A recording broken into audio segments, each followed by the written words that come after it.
Bendiciones, amados hermanos y amigos que nos están viendo nuevamente por aquí para traer una palabra de bendición a todos ustedes. Damos gracias al Señor por todas las cosas que el Señor siempre hace en medio de nosotros y cómo Dios se está moviendo y haciendo que las promesas de su palabra se cumplan en la vida de su iglesia, sus hijos, todos aquellos que vienen al Señor y les sirven.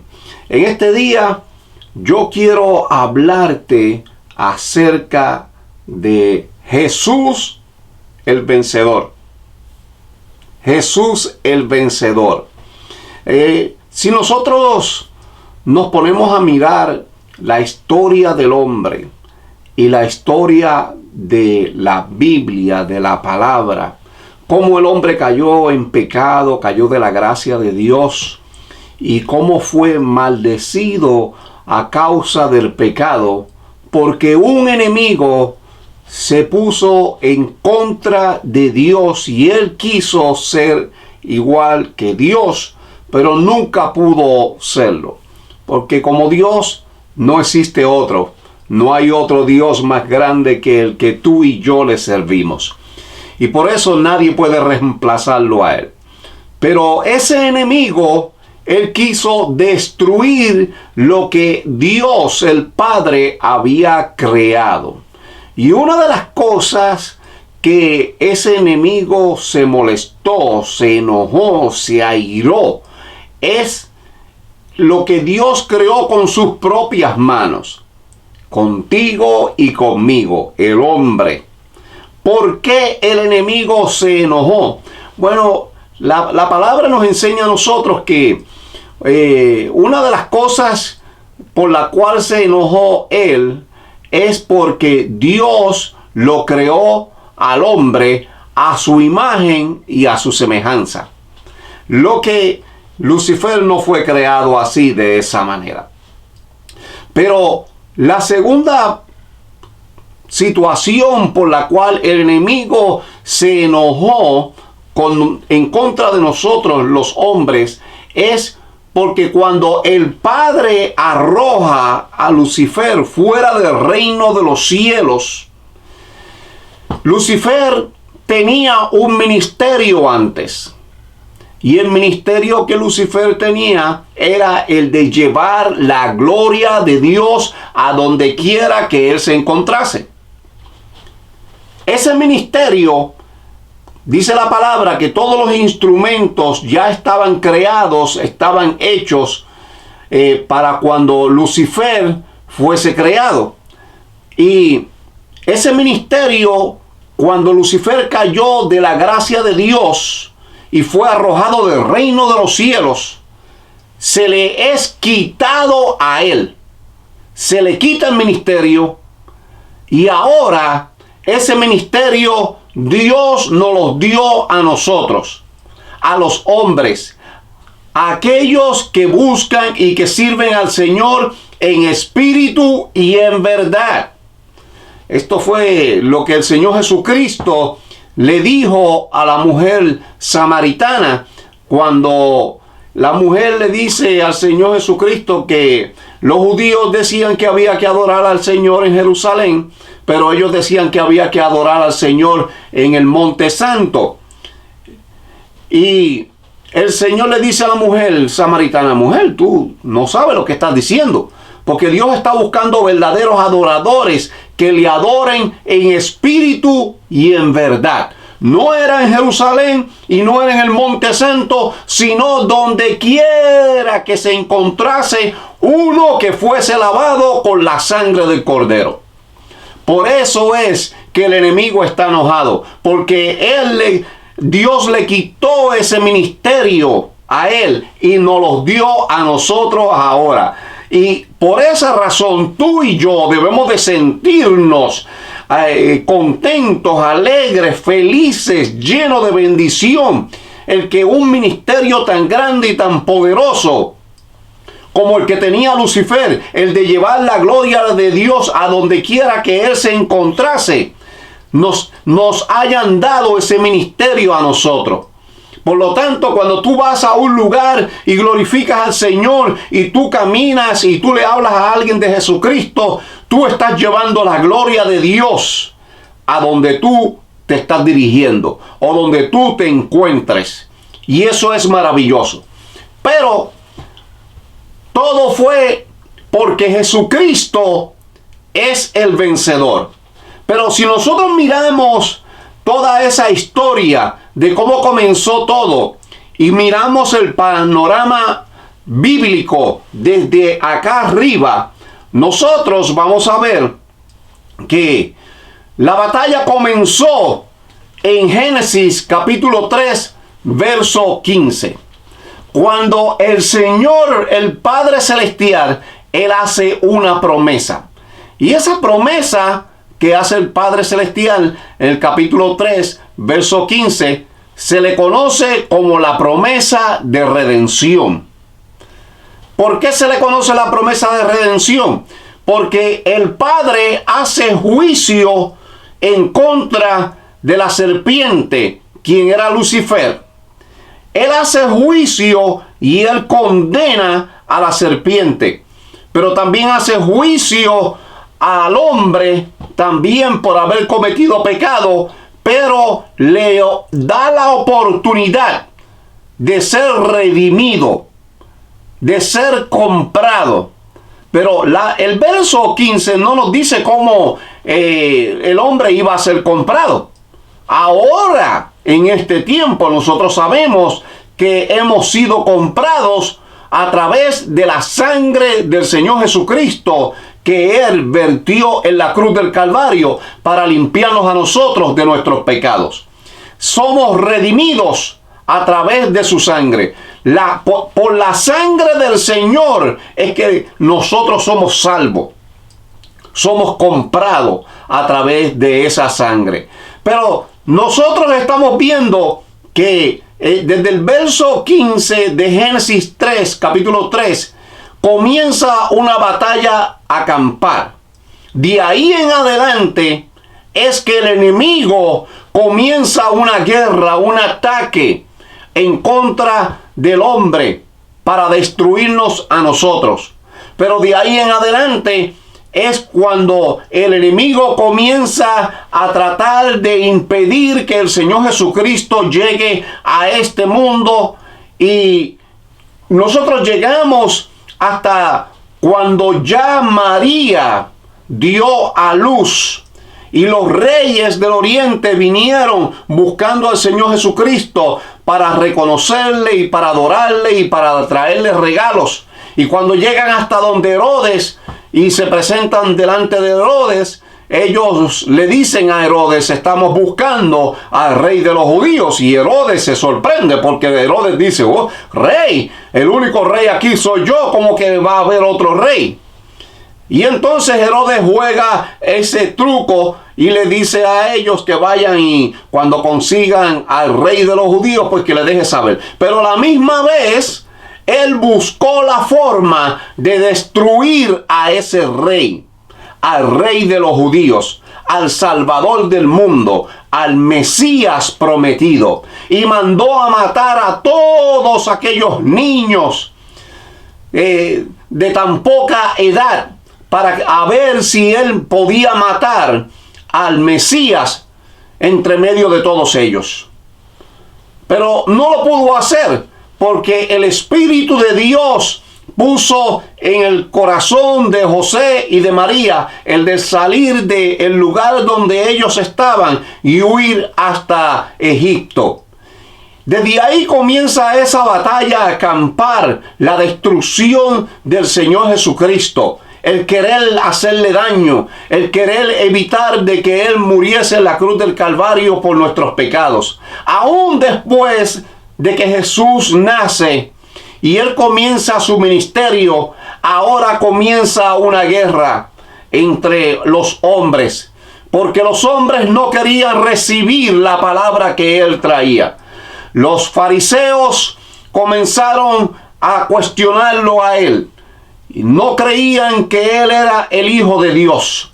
Mas sin embargo, cada vez que los fariseos venían delante el Señor Jesucristo venían en una forma para engañarlo, hacerle preguntas acerca de la ley de Moisés. Y uno de los ejemplos más grandes que nosotros tenemos es la historia de la mujer adúltera. Cuando ellos vinieron y trajeron a aquella mujer por las calles polvorientas, empujándola, maltratándola, y me imagino que la tiraron así en la tierra polvorienta a los pies del Señor Jesucristo. Y ellos llegaron enojados, molestos, y ellos le dijeron: hemos encontrado a esta mujer en el mismo acto de adulterio. Y el Señor Jesucristo observaba todo el escenario que estaba alrededor de él, todos aquellos hombres alrededor de aquella mujer, acusándola de un pecado que yo creo que ella no había cometido. Porque si trajeron a la mujer que había pecado supuestamente, ¿por qué no trajeron el hombre? Porque también debían de haber traído el hombre para ser enjuiciado, pero ellos no lo trajeron. Ellos simplemente lo que querían era a ver en qué forma ellos podían coger al Señor Jesucristo en algún engaño, en alguna mentira, en algo que él fallase, para entonces señalarlo a él y decir que él había blasfemado, como lo hicieron al final de todo, antes de crucificarlo. Pero el Señor Jesucristo, él conoce el pensamiento de todos los hombres. Él conoce lo que tú piensas, conoce tu espíritu. No hay nada que se lo pueda ocultar al Señor. Y el Señor conocía el pensamiento de cada uno de ellos. Por eso es que el Señor se inclinó a tierra y empezó a escribir con su dedo en el polvo de la tierra. Y yo me imagino, la Biblia no lo dice así, pero yo me imagino que Jesús ya conocía el pecado de cada uno de ellos. Y Jesús comenzó a escribir los nombres en el polvo de la tierra, los nombres de todas aquellas personas que estaban allí acusando a aquella mujer. Pero ellos no pudieron coger al Señor Jesucristo en ninguna falla. No pudieron engañarle en absolutamente nada. Sino que Jesús, conociendo la condición de ellos, Él viene y dice: cualquiera que esté libre de pecado, arroje la primera piedra. Y de esa manera todos ellos se encontraron pecadores y se encontraron que habían fallado delante de Dios, y cada cual fue soltando su piedra y tomando su camino. Y así fue como esta mujer fue libre de la muerte, porque el Señor Jesucristo la libertó. Él hizo justicia por ella. Pero aquellos hombres no pudieron acusar al Señor Jesucristo absolutamente de nada. En muchas ocasiones y en varias ocasiones trataron de apresar al Señor. Hicieron trampas y trataron de engañarlo para ver cómo ellos podían cogerlo en alguna mentira o en algún engaño, pero ellos no pudieron hacerlo. En una ocasión trataron nuevamente de venir donde él y tratar de cogerlo y apresarlo, pero dice la palabra que entre medio de toda la multitud Jesús caminó entre medio de ellos y no pudieron apresarlo, porque la gracia y el poder estaba en él. Y pasó como en el tiempo de Eliseo, cuando el ejército del rey de Siria vino a atacar a Eliseo, y los ojos de aquellos soldados fueron cegados y no pudieron hacerle nada a Eliseo. Lo mismo hizo el Señor Jesucristo. Jesús pudo vencer. Él es el vencedor. Cuando vinieron y acusaron a Jesús porque había sanado a un ciego, tampoco pudieron hacer nada en contra, porque aquel ciego estaba tan lleno y estaba tan gozoso por el milagro que el Señor había hecho en su vida, que todo lo que tenía que decir fue que él era ciego desde niño y solamente aquel hombre lo sanó de su ceguera. Y estaban buscando testigos falsos para acusarle y señalarle. Y muchas veces hicieron estas cosas para señalar al Señor Jesucristo y para que ellos pudieran tener una oportunidad de apresarlo y de acusarlo y matarlo. Al final de todas las cosas, los fariseos y todo el séquito religioso, eso fue lo que hicieron. Y ellos se dejaron usar por el mismo diablo. Y llevaron a Jesús hasta la cruz del Calvario. Pero ellos pensaron que ellos estaban sentenciando a Jesús y estaban llevándolo hasta la muerte. Lo que ellos no sabían era que Jesús estaba poniendo su propia vida para morir y que fuese llevado hasta la cruz para salvar al hombre de todo pecado. Él mismo entregó su vida y él mismo se dio a morir en la cruz del Calvario. Un religioso por ahí dijo que la muerte de Jesús fue un fracaso. El diablo pensó que la muerte de Jesús fue un fracaso también. Pero yo quiero decirte que cuando Jesús murió en la cruz del Calvario, las gotas de sangre que caían desde la cruz y caían hasta la tierra, hicieron gemir a la tierra. Y dice que hubo un temblor grande, fuerte, que los hombres se asustaron. Y era porque la tierra estaba clamando por justicia. Porque el pecado del hombre afectó también la naturaleza. Y el diablo tembló al sentir que la sangre del cordero había caído sobre la tierra.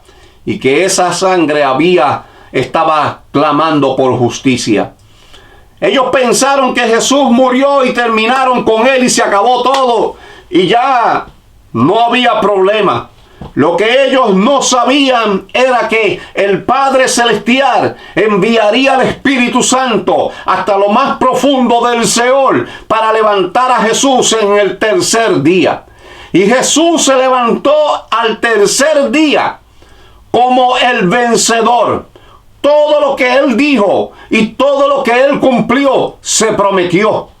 Aún después de haber resucitado de entre los muertos, el Señor Jesucristo se le apareció a montones de personas y sanó a muchos de enfermedades aún después de la muerte. Jesús venció a todos y Jesús venció al diablo. Jesús venció a los religiosos. Ninguno pudo detenerlo en la tumba. Jesús tuvo poder y autoridad.